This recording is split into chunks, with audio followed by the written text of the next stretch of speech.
दोस्तों, पिछले पोस्ट में मैंने आप लोगों से कहा था कॉकरोचों से कि आप साबित करें, कन्विंस करें कि ये जो कॉकरोच जनता पार्टी है वो भारतीय युवाओं की एक अभिव्यक्ति है, ना कि विदेशी ताकतों की साजिश। तो इसके बाद आप लोगों में से बहुतों ने कमेंट्स में इसके बारे में लिखा है और दीप के जी ने मुझसे राब्ता कायम की, मेरी उनसे बात हुई और उन्होंने ये डेटा मेरे साथ शेयर किया जो अभी मैं आपके साथ बांट रहा हूं। और उनसे बात करके मुझे वैसे भी लगा कि इनका कोई गलत मंशा नहीं है, बहुत ही देश प्रेमी हैं, बल्कि एक कुर्बानी, एक सेक्रीफाइस कर रहे हैं देश को सुधारने के लिए।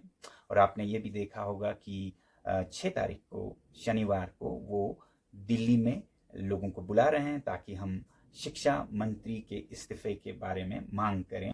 अब उनका और आप लोगों का कारण तो नीट के पेपर्स या CUET और CBSE के इम्तिहान हो सकते हैं, मगर मेरे लिए ये और भी बड़ा मुद्दा है।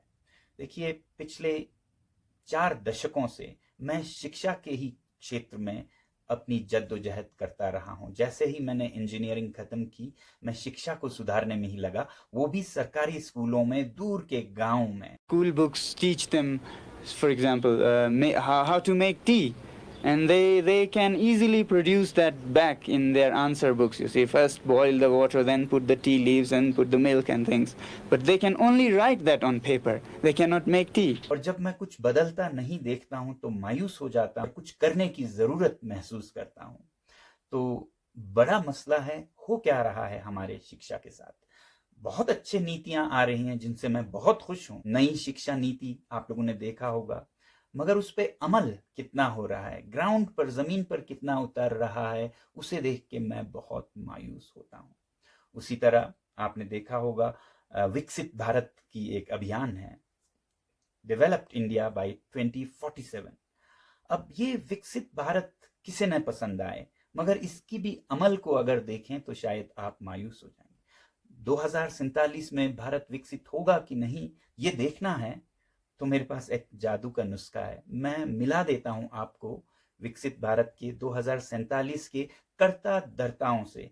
उनकी हालत देखिए और आप बताइएगा क्या विकसित भारत सच होने वाला है। आइए मैं दिखाता हूं। ये वो बच्चे हैं जो आज प्री प्राइमरी क्लासेस में हैं भारत के गांव में। यही होंगे 25-30 साल के 2047 में, यही चला रहे होंगे भारत को। तो क्या आपको लगता है भारत विकसित होने वाला है अगर ये हालत रही हमारे विद्यालयों की?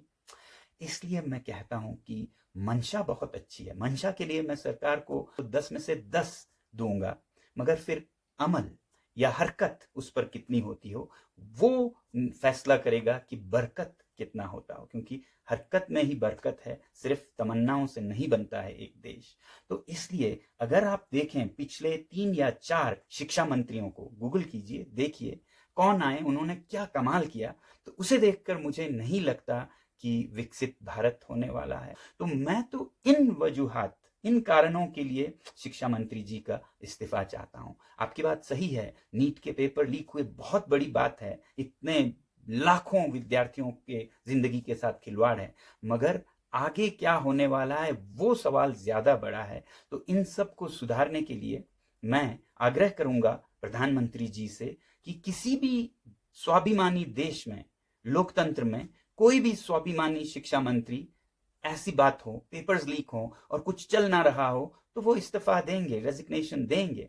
तो मुझे उम्मीद है कि ये अगले कुछ दिनों में होगा, या फिर बदल या फिर इस्तीफा। और अगर ऐसा नहीं होता है 5 जून तक भी, तो मजबूर होकर 6 जून को मैं भी आप लोगों से जुड़ूंगा ये आग्रह करने के लिए दिल्ली में। तो मैं तो आ रहा हूं दिल्ली आप लोगों से जुड़ने के लिए, दीप के जी से जुड़ने के लिए।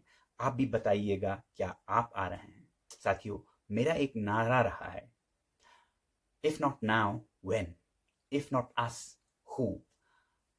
अब नहीं तो कब, और हम नहीं तो कौन लाएगा परिवर्तन भारत में। इतना ही आज के लिए। जय हिंद।